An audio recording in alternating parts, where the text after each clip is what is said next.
Rob Gronkowski, he's got his own bowl game. Rob won 4 Super Bowls, 3 with New England, 1 with Tampa Bay. And the Gronk Bowl, actually, it's called the L.A. Bowl, hosted by Gronk at SoFi Stadium. That'll be UCLA Boise State on December 16th. Gronk joins us now. Ooh, look at the backdrop there. You got a lot of fun things in the office there. What's the coolest thing you have there? The best thing in my office, I would say, is definitely the 3 New England Patriots Super Bowl replica trophies. They're not the real Vince Lombardi trophies, but they're replicas. And it's the 3 that I won with New England. And the one I won with Tampa is down in my crib down in Florida. So it's definitely the best thing in here. Every time someone comes through my house, a friend, a family member, whoever it is, they're always in awe whenever they see these trophies. And they always ask, is this the real one? And then I always say yes. And then I always trick them like 10 seconds later. And then they look for the dent. Dan, they look for the dent and they're like, no, this isn't the real one. So I got to put a dent in the one that has the dent over at the Patriots Hall of Fame. But then I trick them. I'm like, they're not the real one. They're just replicas, but they love them.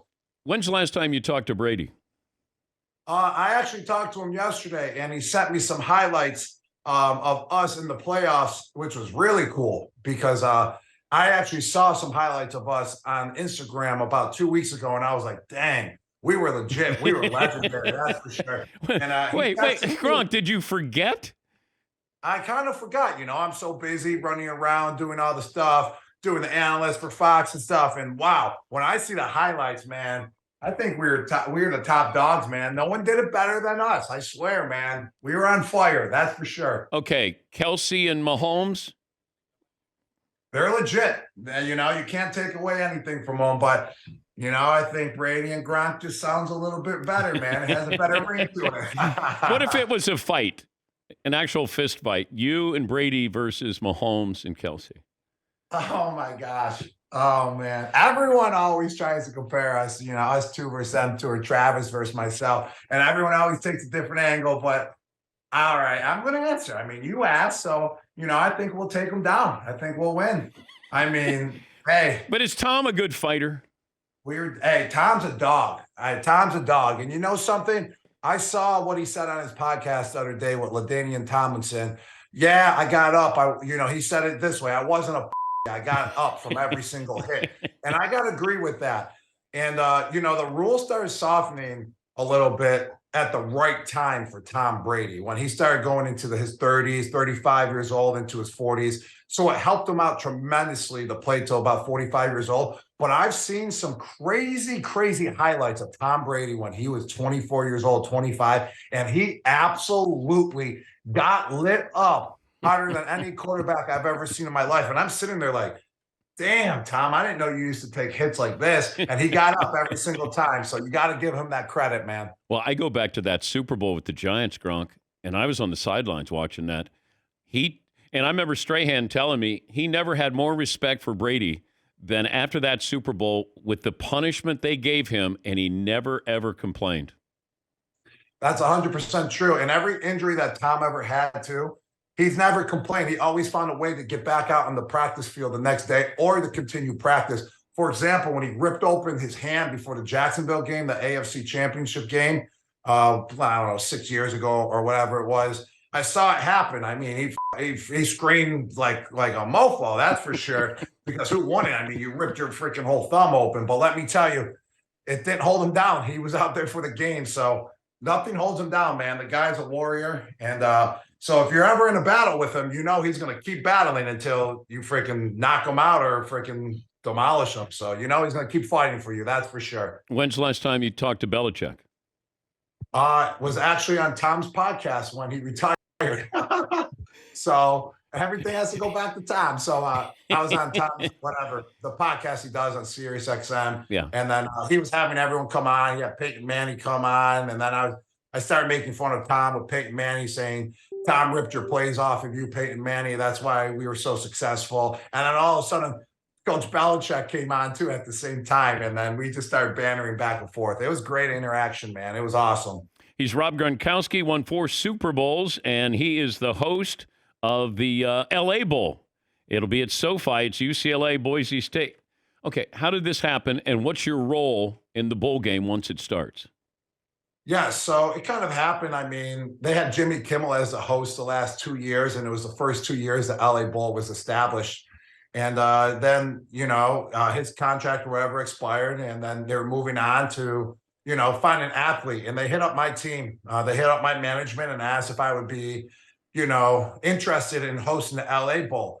And right when I, heard about the LA Bowl and if I was interested, it definitely clicked. And you want to know why it clicked? It's because it was the bowl game that I last played my last game at the University of Arizona with my brother Chris. And that game was actually in Las Vegas at the time. It was the Las Vegas Bowl, but it was the fifth place Pac-10 seed versus the first place Mountain West seed. So that conference matchup has now moved to LA the last 2 years. So it's technically the last bowl game I played. Willie Tuatama over 300 yards. My brother Chris up the middle for about a 30-yard touchdown off play action. We beat BYU by 10 points, I think, and they were ranked number 17 in the country at the time. So it was my last college football game. I didn't score a touchdown. I didn't have that good of a game, but we won. It was the first time Arizona was in a bowl game in 10 years. We won the bowl game as well. So right when that clicked, wow, I get to host a bowl game. That was my last college game, and we won that bowl game. That's a no-brainer. I'm all in. Let's do it. That's cool. That's cool. Are you singing the anthem? Yes, and I will be singing the national anthem as well. We're going to have dance off, and I'll be but Dan, I'm not singing the national anthem by myself. Okay. So I was with them, and I sung the national anthem to them, and they all started plugging their ears. I was with Julian Edelman at the moment, and Julian Edelman goes, "Bro, let me take 10 more shots of tequila," and then so I'm going to practice. I got the words down, but I'm also singing the New Directions Veterans Choir. Okay. So it's consisted of men and women who have served proudly in the United States military. So I'll be singing with them. So I have a little backup behind me. So I don't, so it looks, they're making me look good. That's basically what they're Can we doing. get just a sample? My throat hurts. Oh, I'll just give you the first one. Okay. Oh, say. There we go. Okay. The first two words. Okay, here's the key. It's to be in the right key when you start. Don't start up too high or you're going to have a Carl Lewis moment where you get up way too high and you can't come back down. Start out low. Oh, say, can you see?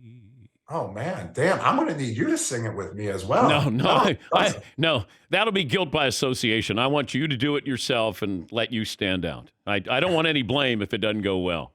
I'm gonna ask them if I can sing the last line by myself, like have the choir just totally zip it, and then I hit the last line. Of the brave, and just have just start hyping up the crowd. They would go crazy. When's the last time you hit somebody?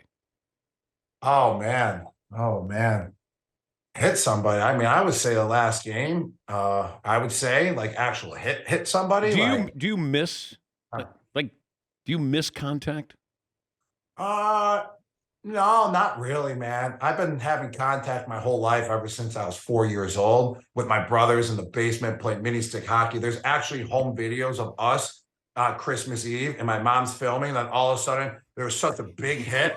My brother went flying to the ground, stitches all on his face. I'm the one who leveled him. He's going to the hospital. So like hitting's been in my culture, in my life since I was a young kid. But man, I don't really miss it that much anymore. I love activities. I love the sports where there's not much contact. Volleyball, cornhole, but the hitting wise, I got hit enough in my life. What was your second best sport?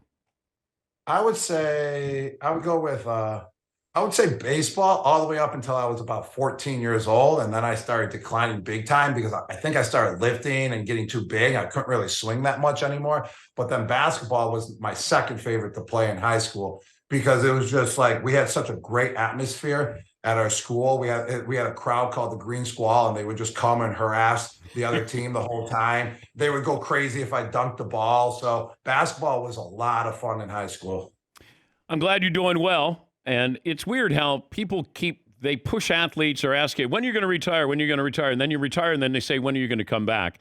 It felt like now you're past that moment, that people aren't asking you on a semi-regular basis of, hey, would you come back? No, I would say the first time I retired, I got it basically every single day wherever I went. And then I would say the second time I retired, which was over, I don't know, like a year ago or whatever, Yeah. I still got it a lot. I didn't get it as much. And now I still get it like probably like once a week, maybe once every other week, but it's not at a consistent basis anymore like it was before. It was like every day, man. So I'm glad I'm past that. I'm glad it's not every single day because it kind of gets annoying. You're trying to do something and someone just asks you out of nowhere when you're coming back, So that's in the past now. And just moving on to I would say I wouldn't say bigger, better things because playing football is big and it's awesome to play football. But I'm moving on to great things like hosting the LA Bowl. I'm doing the Fox analyst stuff. So a lot of cool things like that, man, to keep me busy because you got to stay busy, man. I like having my time off. There's no doubt about it. I like having 5 days, doing whatever I want. But also, man, I got to work as well. And staying busy is definitely a staple to keep me going. I'm worried about you getting USAA insurance, though, Gronk. I don't think you're ever going to get it. I don't. I don't think I'm ever going to get it either. And I just jumped out of the plane when we were at the Army base for the Fox pregame show, when we did it at not the Army base, the Air Force base in Colorado. Jumped out of a plane with one of the Air Force guys that had over 3,500 jumps. So I felt very safe.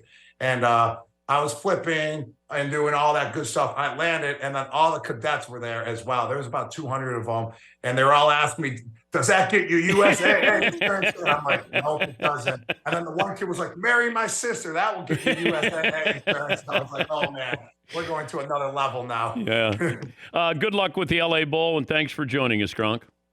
Hey, Dan, thanks for having me, man. December 16th, LA Bowl, Boise State versus UCLA. And I don't know who I'm cheering for yet. Thanks, bud. Yes, thanks for having me, man. It's Rob Gronkowski.